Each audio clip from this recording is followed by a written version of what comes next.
தேவனாகிய கர்த்தரை நினைப்பாயாக. எத்தனை பேர் நினைக்கிறீங்க கர்த்தரை? ஆனால் இந்த விதத்தில் நினைக்கிறீங்களா பாருங்க. நினைப்பாயாக, அவரே உன் பிதாக்களுக்கு ஆணையிட்டு கொடுத்த தம்முடைய உடன்படிக்கையை உறுதிப்படுத்தும்படி இந்நாளில் உனக்கு உண்டாயிருக்கிறது போல ஐஸ்வர்யத்தை சம்பாதிக்கிறதுக்கான பலனை உனக்கு கொடுக்கிறவர். எல்லாம் சொல்லுங்க, ஐஸ்வர்யத்தை சம்பாதிக்கிறதுக்கான பலனை உனக்கு கொடுக்கிறவர். அப்போ ஒரு நோக்கத்தோடு கொடுக்குறாரு. என்ன நோக்கம்? நீங்கள் சாப்பிட்றதுக்காக, சும்மா சட்டை வாங்கிக்கிறதுக்காக, உங்கள் வீடு வாங்கிறதுக்காக மட்டும் இல்லை. என்ன நோக்கம்? பிதாக்களுக்கு ஆணையிட்டு கொடுத்த அந்த உடன்படிக்கையை உறுதிப்படுத்தும்படி. என்ன ஆணையிட்டு கொடுத்த உடன்படி? எதை ஆணையிட்டு கொடுத்தார்? எதை சத்தியம் பண்ணி கொடுத்தார்? செய்யவே செய்வேன்னு. அதை ஆசீர்வதிப்பேன், பெரிய ஜாதியாக்குவேன், பேரை பெருமைப்படுத்துவேன், உன்னை ஆசீர்வதிக்கிறவர்கள் ஆசீர்வதித்து சபிக்கிறவர்களை சபிப்பேன், உன் மூலமாய் பூமியின் குடும்பங்கள் எல்லாம் ஆசீர்வதிக்கப்படும்.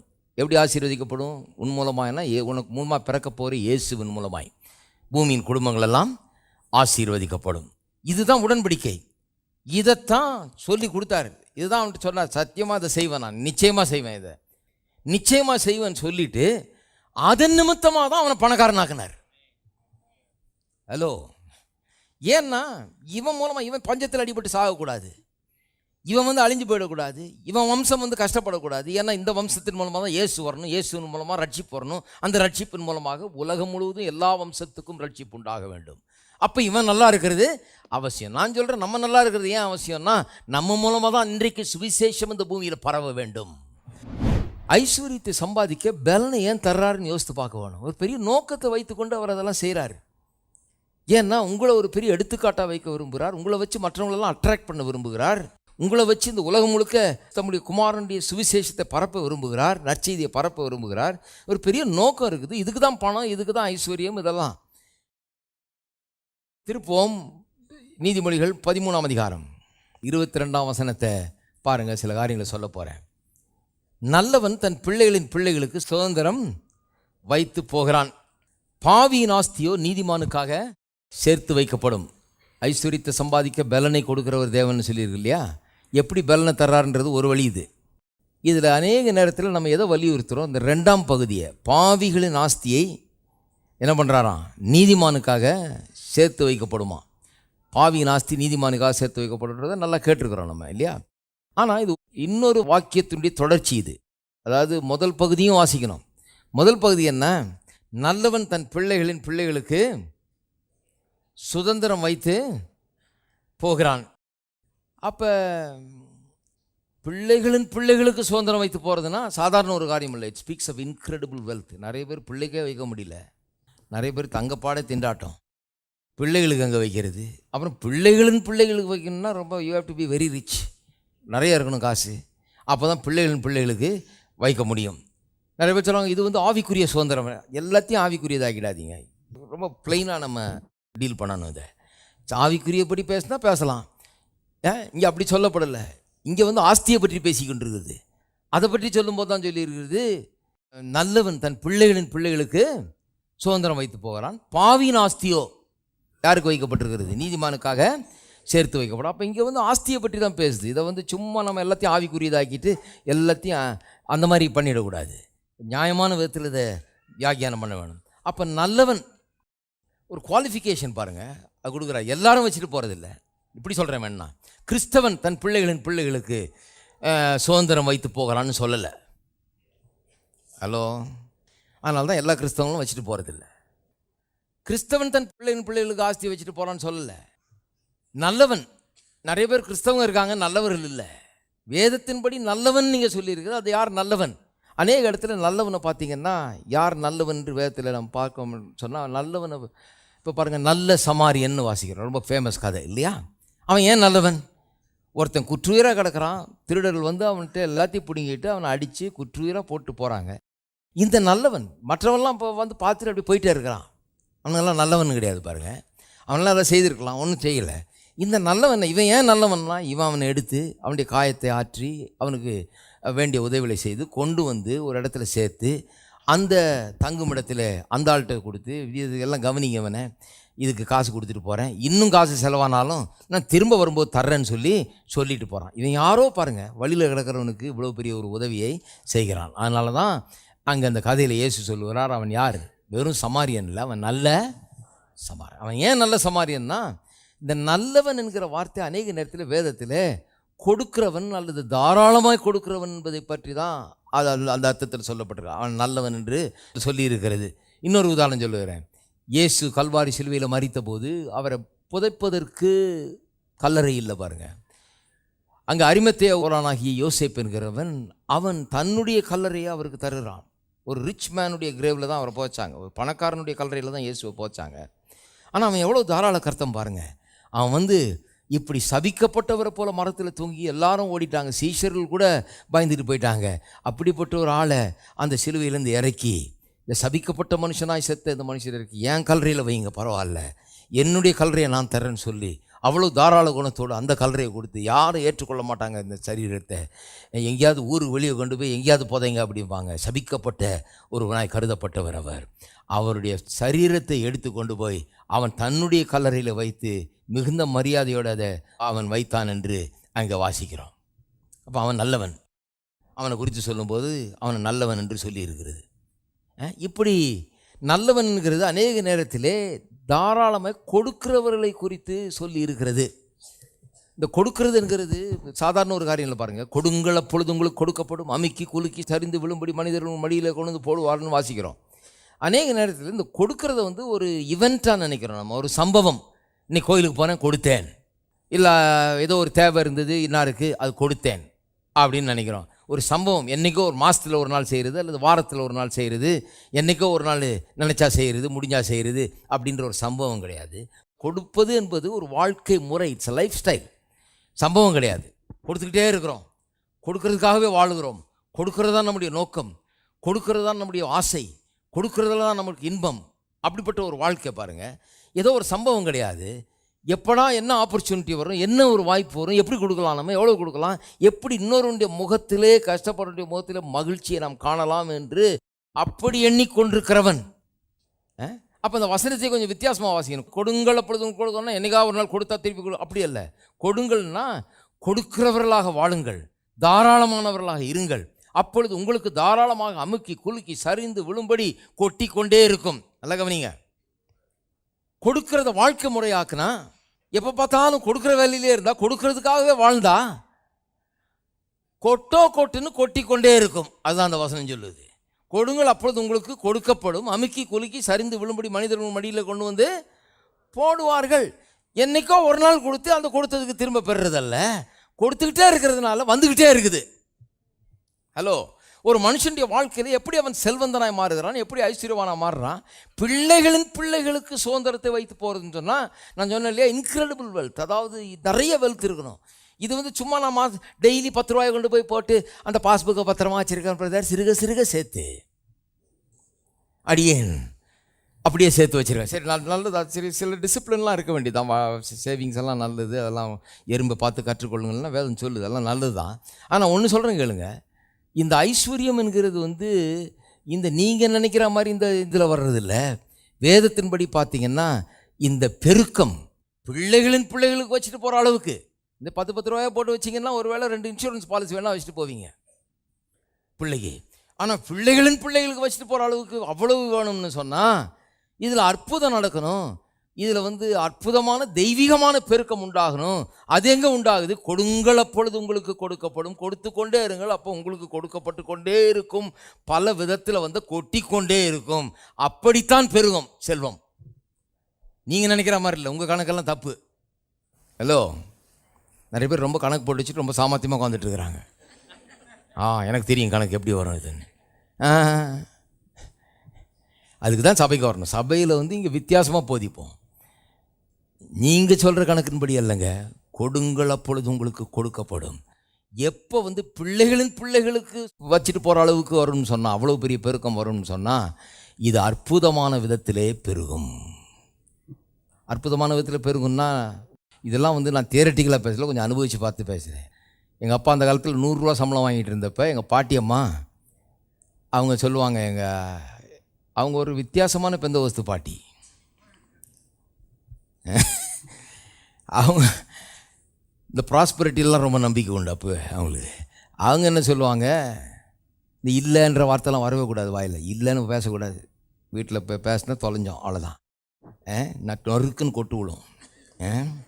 இல்லை இல்லைன்னு பேசக்கூடாது, அதெல்லாம் இருக்கக்கூடாது, வாயில் வரக்கூடாது. அந்த மாதிரி ஒரு இது சில இதெல்லாம் பைபிள் சும்மா அவங்களே வாட்ச் அப்படி தெரிஞ்சு வச்சுருந்துறாங்க பாருங்க. அவங்க சொன்னாங்க, இந்த 100 ரூபா சம்பளம் இவர் வாங்கிட்டு இருக்கிறப்ப சொல்கிறாங்க, என் மகன் கார் வாங்குவான், காரில் நான் போன பிறகு தான் எனக்கு முடிவு, அது வரைக்கும் கிடையாது, கண்டிப்பாக நான் காரில் போவேன்.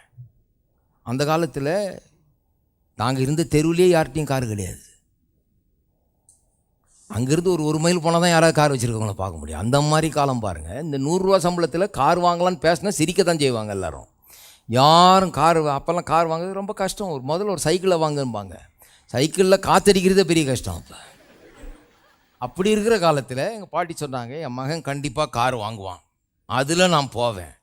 நான் சொல்கிறேன் பாருங்கள், இப்படி பேசியே கொஞ்ச நாளில் கதையே மாறிடுச்சு. காரை வாங்கினார். எப்படி வாங்கினாருன்னு, கார் வாங்கினா அந்த காலத்தில் பாவிம்பாங்க, அப்பவே வாங்கிட்டாரு காரை. ஒரு கார் என்ன 2 கார் 3 கார் எவ்வளோ வாங்குறான்ற அளவுக்கு கதை மாறிடுச்சு பாருங்கள். வாழ்க்கை மாறி போச்சு. ஒரு பெருக்கம், திடீர்னு ஒரு பெருக்கம், வாழ்க்கையில் திடீர்னு ஒரு பெரிய மாற்றம். இதெல்லாம் கதை இல்லை, இது உண்மை, நிஜம். ஆபிரகாமின் தேவன், ஈசாக்கின் தேவன், யாக்கோபின் தேவன் இன்றைக்கு நம்முடைய தேவனாய் இருக்கிறார். இதெல்லாம் ஆகாதுன்னு இல்லை, உங்கள் வாழ்க்கையிலையும் ஆகுது. விசுவாசிக்கிறதுக்கு தான் ஆள் இல்லை பாருங்கள். அப்போ இன்றைக்கி இருக்கிற இந்த இது குறையே பேசிகிட்டு இருக்காதீங்க. என்ன இருக்க வேண்டும் என்பதை சொல்லுங்கள், அது அப்படியே ஆகும். அவன் சொன்னபடியே ஆகும் என்று வேதம் சொல்லுகிறது. அப்படி தான் மனுஷனை உண்டாக்கியிருக்கார் கர்த்தர். அப்போ வார்த்தை முன்னால் அனுப்புங்க, ஃப்யூச்சர் அது உண்டாக்கட்டும், உங்களுடைய எதிர்காலத்தை அது உருவாக்கட்டும், அதில் நினைவில் வைங்க. அப்படி தான் பேசணும், அப்படி தான் எல்லாமே நமக்கு உண்டாகிறது. அப்போ பாருங்கள், கர்த்தர் அப்படி தான் நம்மளை உண்டாக்கி இருக்கிறார். அப்போ இந்த ஒரு நல்ல மனிதன், இந்த நல்ல மனிதன்றவன் கொடுக்குற மனுஷன், அவன் எப்படி பிள்ளைகளுக்கு வைக்கிற அளவுக்கு அவனுக்கு எப்படி இருக்குது, பிள்ளைகள் வைக்கிற அளவுக்கு எப்படி இருக்குதுன்னு சொன்னால், அவன் கொடுக்குறதையே வாழ்க்கை முறையாக கொண்டிருக்கிறான். அதுதான் நல்லவன். அவன் இந்த நல்லவன், இந்த கொடுக்கிறவன், தாராளமாக கொடுக்கிறவன், சந்தோஷமாக கொடுக்கிறவன். அப்படி தான் வாசிக்கணும். அதை எழுதி வச்சுங்க பைபிள்லேயே பக்கத்தில். இந்த நல்லவன்ற இடத்துல, இந்த நல்லவன்னா சாதாரண நல்லவன் இல்லை, இவன் கொடுக்கிறவன். அப்படி கொடுக்கிறவன் அவன் பெருகுகிறான். பெருகிறது நிமித்தமாக பிள்ளைகளுக்கு வச்சுட்டு போகிற அளவுக்கு அவன் பெருகிறான். அதை சொல்லிட்டு தான் அதுக்கப்புறம் சொல்லியிருக்குது, பாவியின் ஆஸ்தி நீதிமானுக்காக. சரி, இப்போ இந்த நல்லவனையும், இப்போ இந்த முதல் போர்ஷனை வாசிக்கலாம், 2வது போர்ஷன் சரியாக விளங்காது. நல்ல கவனிங்க, முதல் போர்ஷன் சரியாக விளங்கலைன்னா 2வது போர்ஷனு விளங்காது. முதல் போர்ஷனில் என்ன நல்லவன், 2வது போர்ஷனில் என்ன பாவி. நல்லவன் யாருன்னு சொன்னேன், கொடுக்கிறவன், தாராளமாக கொடுக்கிறவன், சந்தோஷமாக கொடுக்கிறவன், கொடுக்கிறதையே தன்னுடைய வாழ்க்கையாய் வைத்திருக்கிறவன், கொடுக்கிறதுலே இன்பம் காண்றவன், கொடுத்து கொண்டே வாழ்கிறவன். அதனால் அவனுக்கு கொடுக்கப்படுது. அப்படி தான் அவன் பெருகிறான், பிள்ளைக்கு வைக்கிற அளவுக்கு இருக்கிறான். அப்போ நல்லவன்னா யாருன்னு சொல்லிட்டேன், கொடுக்கிறவன். இந்த பாவியனா யார்? அப்போ அமுக்குனி, கஞ்ச பிசினாரி, தனக்காக வாழுகிற ஒரு ஆள். இருக்கிறதையெல்லாம் மூட்டை கட்டி அது மேலே உட்கார்ந்து ஒருவனுக்கும் ஈயாதவன், இரக்கமற்றவன், தனக்காகவே சம்பாதிக்கிறவன், பணம் அலைஞ்சு சுரண்டி பிடுங்கி ஏமாற்றி இப்படியெல்லாம் சம்பாதிச்சு மூட்டை கட்டி வைத்து கொண்டிருக்கிறவன். நல்லா பாருங்கள் அந்த கான்டெக்ஸ்ட்டை நீங்கள் பாருங்கள். நான் சொல்கிறது சரியான வேதத்தில் நீங்கள் சரியில்லைன்னா சொல்லுங்கள். நீங்கள் அவனை தான் சொல்லியிருக்குது, பாவியின் ஆஸ்தியோன்னா அப்படிதான். அந்த மாதிரி அமுக்குனி கஞ்ச பிசுனாரி போட்டு மூட்டையாக கட்டி உட்கார்ந்துக்கிட்டு ஒருவனுக்கு ஈயாமல் தனக்குனே வாழ்ந்து கொண்டு தனக்குனே சம்பாதித்து கொண்டு கடவுளுடைய நோக்கத்தை அறியாமல், கடவுளுடைய திட்டத்தை தெரிந்து கொள்ளாமல், கடவுளுக்காக வாழாமல், அதை பற்றி கவலைப்படாமல் தனக்குனே தன்னுடைய சந்ததிக்குன்னு மூட்டையாக கட்டி வச்சுக்கிட்டு இருக்கிறான் பாருங்க. அவனை சொல்லியிருக்குது, அவனுடைய ஆஸ்தி நீதிமானுக்காகன்னு சொன்னால் அங்கே நல்லவன்னு போடுங்க, கரெக்டாக புரிஞ்சிடும். நல்லவனுக்காக சேர்த்து வைக்க போகிறது. இப்போ இந்த நல்லவனுக்கு எங்கேருந்து வருது? இவங்கிட்ட தான் வருது. இந்த நல்லவனுக்கு ஏன் வருது? இவன் ஒரு டிஸ்ட்ரிபியூட்டர். நான் சொன்னது போல அவன் கையில் வந்தா இது அப்படியே நல்ல காரியங்களுக்காக பயன்படும். இவன் அமுக்குனி கிடையாது. இவன் தனக்காக வச்சுக்கிட்டு அமுக்கிக்கிறது கிடையாது. இவன் தனக்காக வாழ்றவன் கிடையாது. கர்த்தருடைய நோக்கத்தை அறிந்தவன், கர்த்தருடைய திட்டத்தை அறிந்தவன், இந்த சுவிசேஷம் உலகம் முழுக்க பரவ வேண்டும் என்கிற நோக்கத்துக்காக வாழுகிறவன், கர்த்தருடைய விருப்பத்தை நிறைவேற்றும்படியாக வாழ்ந்து கொண்டிருக்கிறவன். அதான் நல்லவன். இவன் கையில், இந்த அமுக்கினி கையிலேருந்து எடுத்து, இந்த பிசினாரி கையிலேருந்து எடுத்து என்ன பண்ணுறாரு? நல்ல தாராளமாக கொடுக்கிறவன் கையில் கர்த்தர் கொடுக்கிறார். அதைத்தான் அப்படி சொல்லி இருக்குது. இருக்கீங்களா? இப்போ புரிஞ்சுதா வசனம்? எப்படி புரியுது பாருங்க இப்போ. அதனால் 2வது பகுதியை மட்டும் வாசித்து பிரயோஜனம் இல்லை, முதல் பகுதியும் வாசித்து தான் 2வது. முதல் பகுதி என்ன? நல்லவன் தன் பிள்ளைகளின் பிள்ளைகளுக்காக சுதந்திரத்தை வைத்து போகிறான். அவ்வளோ நிறைய இருக்குது. அதனால இவன் கொடுத்து கொடுத்து கொடுத்து கொடுத்து கொடுத்து பர்சனலாகவும் பெரிய ரிச்சாக இருக்கிறான். அவன் பிள்ளைகளின் பிள்ளைகளுக்கு என்று வைத்து போகிறான். பாருங்கள், சிலர் வந்து தங்களுடைய எதிர்காலத்தை குறித்து பெரிய கவலை. நாளைக்கு பிள்ளைகள்லாம் அப்படி இருப்பாங்களோ, அவங்களுக்கு நாளைக்கு ஒரு வீடு இருக்குமோ, அவங்களுக்கு ஒரு காசு இருக்குமோ, பணம் இருக்குமோ, இதே கவலை பாருங்கள். நிறைய பேருக்கு வந்து இதே போட்டு மண்டையை பிச்சுக்கிட்டு உட்காந்துட்டு இருக்கிறாங்க. டெய்லி மண்டையை பிச்சு உட்காந்துட்டு இருக்கிறனால ஒன்றும் ஆக போகிறதில்ல. அதனால பணம் சேருன்னு நினைக்கிறீங்களா?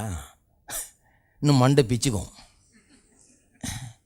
அந்த மண்டை பிக்கிற வேலையை விட்டுட்டு என்ன பண்ணணும்? நல்லவனாக இருக்க தீர்மானம் பண்ணணும். நல்லவனாக இருக்கிறது என்னென்னா, கொடுக்கறது என்னுடைய வாழ்க்கை முறையாக்க தீர்மானம் பண்ணணும். ஏனென்றால் என்றைக்கு கொடுக்கிறதை என்னுடைய வாழ்க்கை முறையாக மாற்றணும், லைஃப் ஸ்டைலாக மாற்றணும், அன்றைக்கு எனக்கு மட்டுமல்ல, என்னுடைய பிள்ளைகளுக்கு மட்டுமல்ல, என்னுடைய பிள்ளைகளின் பிள்ளைகளுக்கு ஒரு எதிர்காலத்தை, ஒரு ஒளிமயமான வளமான எதிர்காலத்துக்கு அஸ்திபாரத்தை நான் போட்டுக்கொண்டிருக்கிறேன். நன்றாக இருப்பார்கள் அவர்கள். எப்படி நல்லா இருப்பாங்க? அதுக்கு இப்போ பண்ணிகிட்ருக்குறோம் வேலை. நல்லவன். திருப்பம் ஆதியாமம், இதெல்லாம் இப்போ நடக்கிற காரியம். நல்லவன் பிள்ளைகளுக்கு ஆஸ்தியை வைத்து போகிறான்னா, நிறைய பேர் சொல்கிற மாதிரி செத்து பரலோகம் போன பிறகு தங்க வீதியில் நடக்கிறது இல்லை. இப்போ நடக்கணும். இப்போ கிடைச்ச ஆஸ்தி கிடைச்சாதானங்க வச்சுட்டு போகிறதுக்கு. ஹலோ, அதனால் உங்கள் வாழ்நாளில் நடக்க வேண்டிய காரியத்தை சொல்லி இருக்கிறது இது. இது எப்போ நடக்க, நம்ம போன பிறகு நடக்கிற காரியம் இல்லை, இப்போ வாழ்நாளில் நடக்கிற காரியத்தை சொல்லியிருக்குது. ஆதியாமத்துக்கு திருப்போம் 18ஆம் அதிகாரம். சோதோம் குமாரை அழிக்கிறதுக்கு முன்னால் கர்த்தர் வந்து ஆபிரகாம்கிட்ட சொல்லிடணுன்றார். இதை, இந்த கதை தெரியும் இல்லையா உங்களுக்கு? ஏன்னா ஆபிரகாம் ஒருத்தர் தான் இவருக்கு ரெப்ரசன்டேட்டிவ் இந்த உலகத்தில். இவன்கிட்ட சொல்லாமல் நான் எப்படி செய்கிறது? இவன் தான் என் பார்ட்னர். இவனை கொண்டு தான் ரட்சகரை கொண்டு வர போகிறேன் இந்த உலகத்தில். அதனால் அவன்கிட்ட சொல்லாமல் நான் அதை செய்யக்கூடாதுன்னு சொல்லிட்டு செய்கிறார். சோதோம் குமாரை அழிக்க போகிறார். ஏன்னா அக்கிரமம் மிகுதி. கையை ஆம்பிடேட் பண்ணால் தான் மீதி சாரி ஆள் பொழைப்பான்ற நிலைமை. இப்போ அந்த மாதிரி இந்த 2 பட்டணத்தை அழிச்சா தான் மீதி உலகம் உருப்பிடும், இல்லைன்னா உலகமே எல்லாம் அழிஞ்சு போயிடும். அந்த மாதிரி நிலையில் இருக்குது. அதனால் அதை அழிக்கிறதுக்கு முன்னால் தன்னுடைய ஒரே பார்ட்னர் இந்த பூமியில் இருக்கிற அந்த ஆள்கிட்ட போய் சொல்லிடலான்னு போகிறார் கர்த்தர். இதை வாசிக்கிற பாருங்கள். பின்பு அந்த புருஷர் எழுந்து 16ஆம் வசனம், அவ்விடம் விட்டு சோதோமை நோக்கி போனார்கள். ஆபிரகாம் கூட போய் வழி அனுப்பிவிட்டான். அப்பொழுது கர்த்தர் ஆபிரகாம் பெரிய பலத்த ஜாதி ஆவதனாலும் அவனுக்குள் பூமியில் உள்ள சகல ஜாதிகளும் ஆசீர்வதிக்கப்படுவதனாலும், 12ஆம் அதிகாரம் ஞாபகம் இருக்கு இல்லையா? நம்ம வாஸ்தவம், உன்னை பெரிய ஜாதியாக்குவேன், உன் மூலமாய் பூமியில் உள்ள சகல ஜாதிகளும் ஆசீர்வதிக்கப்படும் சொன்னார். சொன்னதை மறக்கல பாருங்கள், அப்படியே மனசில் வச்சுட்டு இருக்காரு அவர். அவர் சொல்கிறாரு அவன் பெரிய ஜாதியாக போகிறான் நாளைக்கு. ஏன்னா அவர் சொல்லிட்டார் இல்லையா, கண்டிப்பாக அது நிறைவேறணும்னு அவருக்கு தெரியும். அவன் பெரிய ஜாதியாக போகிறான், அவன் மூலமாக தான் எல்லாம் ஆசீர்வதிக்கப்பட போகிறாங்க எல்லா ஜாதியும். அதனால் நான் செய்ய போகிறதை ஆபிரகாமுக்கு மறைப்பேனோ? கர்த்தர் ஆபிரகாமுக்கு சொன்னதை நிறைவேற்றும்படியாய் அவன் தன் பிள்ளைகளுக்கும் தன் பின்வரும் தன் வீட்டாருக்கும் நீங்கள் நீதியும் நியாயத்தையும் செய்து கர்த்தருடைய வழியை காத்து நடவுங்கள் என்று கட்டளையிடுவான் என்பதை அறிந்திருக்கிறேன் என்றார். கர்த்தர் வந்து ஆபிரகாமை பார்க்கும்போது அவன் மேலே அவருக்கு ஒரு விசேஷ பிரியம். அவன் அதுக்குன்னே ஆசீர்வதிக்கிறார். ஏன்னா அவன்கிட்ட ஒரு குறிப்பிட்ட அம்சம் அவருக்கு ரொம்ப பிடிச்சிருக்கு. அது என்னன்னா, அவர் ஆபிரகாமுக்கு சொன்னதை நிறைவேற்றும்படியாக, கர்த்தர் சொன்னதெல்லாம் என் வாழ்க்கையில் நிறைவேறும்படியாக அவன் தன் பிள்ளைகளுக்கும், எல்லாம் சொல்லுங்க, தன் பிள்ளைகளுக்கும் தனக்கு பின்வரும் வீட்டாருக்கும். அப்போ பிள்ளைகளுக்கும் தனக்கு பின்வரும் வீட்டாருக்குன்னா பிள்ளைகளுக்கும் பிள்ளைகளின் பிள்ளைகளுக்கும் அப்படி தான் சொல்லலாம் இல்லையா? பிள்ளைகளுக்கும் அதுக்கு பின்னால் வர்றவர்களுக்கும் என்ன போதிக்கிறானா? நீங்கள் நீதி நியாயத்தையும் செய்து கர்த்தருடைய வழியை காத்து நடவுங்கள் என்று கட்டளையிடுவான் என்பதை அறிந்திருக்கிறேன். ஏன் வந்து ஆபிரகாம்கிட்ட இதெல்லாம் சொல்கிறாரு? சோதோம் குமாரை அழிக்க போகிறேன், இப்படி பண்ண போகிறேன், இதெல்லாம் பிளானு இதெல்லாம் வந்து ஏன் சொல்கிறாரு? ஏன்னா இவன்ட்டு சொல்லிடணும். ஏன்னா இவன் வந்து தன்னுடைய பிள்ளைகளுக்கு நீதி நியாயத்தையும் போதிச்சு கர்த்தருடைய வழியை போதிக்கிறவன். பிள்ளைகளுக்கு மட்டும் இல்லை, பிள்ளைகளுக்கு பின் வருகிறவர்களுக்கும், அதுக்கு பின் வர்ற வீட்டாருக்கும். நல்ல கவனிங்க. இப்போ கர்த்தர் எப்போவுமே பாருங்கள், குறைஞ்சது 3 சந்ததியாவது மொத்தமாக சேர்த்து தான் யோசிக்கிறார். நம்ம வரைக்கும் யோசிச்சுட்டு இருக்கோம். ஒருத்தர் சொல்கிறாரு, ஏதாங்க நம்ம வரைக்கும் சாப்பிட்டுட்டு போனால் போதும், இந்த பசங்களுக்கெல்லாம் நம்ம கவலைப்பட்டு ஒன்றும் பிரயோஜனம் இல்லை, இவன்லாம் நம்மளை பார்த்துக்குவானான்னு தெரியாது, இவன் உருப்பிடுவானான்னு தெரியாது, நம்ம வரைக்கும் நல்லா இருந்தோமா போனோமா, அப்படியே சொல்கிறார் ஒருத்தர். என்ன ஒரு குறுகிய மனப்பான்மை பாருங்கள், ஒரு கிறிஸ்தவர் சொல்கிறாரு. ஆனால் கர்த்தர் அப்படி இல்லை. கர்த்தர் நல்லவர் பாருங்கள். அவர் சொல்கிறாரு, நான் ஆபிரகாமின் தேவன் மட்டும் சொல்லணும், ஆபிரகாமின் தேவன், ஈசாக்கின் தேவன், 3 தலைமுறைக்கு போயிட்டார். சொல்லிட்டார், அட்வான்ஸாக சொல்லிட்டார், நான் ஆபிரகாம், ஈசாக்கு, யாக்கோபின் தேவன். ஏன்னா தலைமுறையாக அந்த ஆசீர்வாதம் கண்டினியூ ஆகணும்னு அவர் விரும்புகிறார். அப்போ நான் சொல்லுகிறேன், நீங்கள் எவ்வளவு ஆசீர்வதிக்கப்பட போகிறீர்கள் என்பதற்கும் நீங்கள் உங்கள் பிள்ளைகளை எப்படி கர்த்தருடைய வழியில் வளர்க்கிறீர்கள் என்பதற்கும் பெரிய ஒரு கனெக்ஷன் இருக்கிறது, சம்பந்தம் இருக்கிறது. நல்லா கவனிங்க. ஏன் எங்கள் பிள்ளைங்களை நல்லா வளர்க்கலன்னா கர்த்தருடைய ஆசீர்வாதம் நமக்கு அவ்வளோ இருக்காதா? நான் சொல்கிறேன், கஷ்டம். ஆசீர்வாதம் வர்றது கஷ்டம். ஏன் தெரியுமா?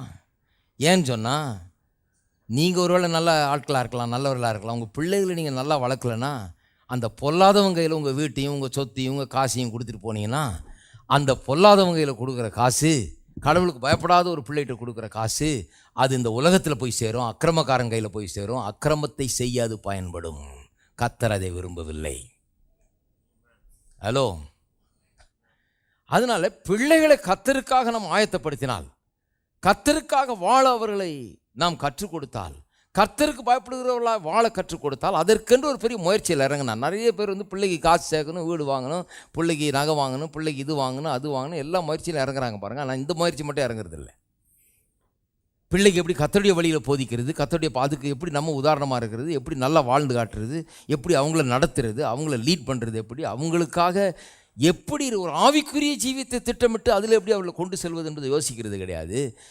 நான் சொல்லுகிறேன், நீங்கள் நல்லா இருக்கணும்னா, நீங்கள் ஆசீர்வாதமாக இருக்க வேணும் என்றால், இந்த பிள்ளைகளை சரிப்படுத்துறதில் கவனத்தை செலுத்துங்க.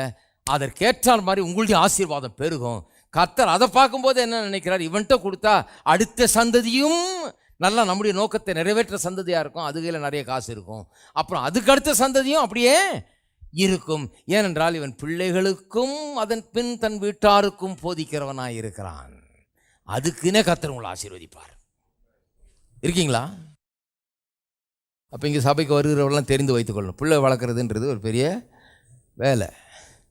நம்முடைய ஆசீர்வாதம் அதில் சம்மந்தப்பட்டிருக்கிறது. ஒருத்தர் சொல்கிறார், பிள்ளைக்கெல்லாம் நம்ம பொறுப்பெடுக்க முடியுமாயா அப்படின்றார். நீங்கள் தான் பொறுப்பு, நீங்கள் தான் பொறுப்பெடுங்க. டே 1லேருந்து பொறுப்பெடுங்க, நல்லா வளருங்க, கர்த்தருக்கு பயப்படுகிற பயத்தை போதியுங்கள், கர்த்தருடைய வார்த்தையை போதியுங்கள், கர்த்தருக்காக ஜீவிக்க கற்றுக் கொடுங்கள். வாழ்க்கையில் எல்லாவற்றை காட்டிலும் இதை கொடுங்க. இதை கொடுத்தீங்கன்னா கர்த்தர் இதுக்குன்னே உங்கள்கிட்ட ஏராளமாக கொடுப்பார். ஏன்னா அவருக்கு தெரியும், உங்கள்கிட்ட கொடுத்தால் அந்த நல்லவங்கையில் போய் நாளைக்கு அது கிடைக்கும். அந்த நல்லவங்கையில் கிடைச்சா அவனும் நல்லது செய்வான், நீங்கள் மட்டும் இல்லை, 2வது சந்ததியும் நல்லது செய்வான். அப்புறம் அதுக்கப்புறம் அது அவனுக்கு பிறக்கிற நல்லவன்கிட்ட போய் கிடைக்கும், அது அவனும் நல்லது செய்வான். அப்படிப்பட்ட ஆட்களுக்கு 1000 தலைமுறை வரைக்கும் அவர்கள் ஒரு நாளும் எந்த குறையும் ஏற்படாதபடிக்கு தேவன் போக போக போக பெருக செய்கிறார் அவர்களை. இருக்கீங்களா? அப்போ நாளைக்கு எப்படி இருக்க போகிறோன்றது பற்றி கவலைப்பட்டு மண்டையை பிச்சுக்கிட்டு இருக்காதீங்க. ஏன்னா மண்டையை பிச்சுட்டு இருக்கிறதுனால ஒன்றும் பெருசாக பொருளாதாரம் வளர்ந்துட போகிறதில்ல. நீங்கள் கவலைப்பட்டு இதுக்காக அழுது இப்படியே செவுத்தை பார்த்துக்கிட்டு இருந்து இதுக்காக போயிட்டு அதையும் இதையும் பண்ணுறதில்ல, ஒன்றும் நடக்க போகிறதில்ல. எதை செய்யணுமோ அதை செய்யுங்க. கர்த்தருக்காக வாழுங்கள், உங்கள் குடும்பத்தை கர்த்தருக்காக வாழ வையுங்கள். அப்போ உங்களுக்கு வாழ்வு உண்டாகும். நல்ல ஒளிமயமான எதிர்காலம் உங்களுக்கும் உங்கள் சந்ததிக்கும் உண்டாகும்.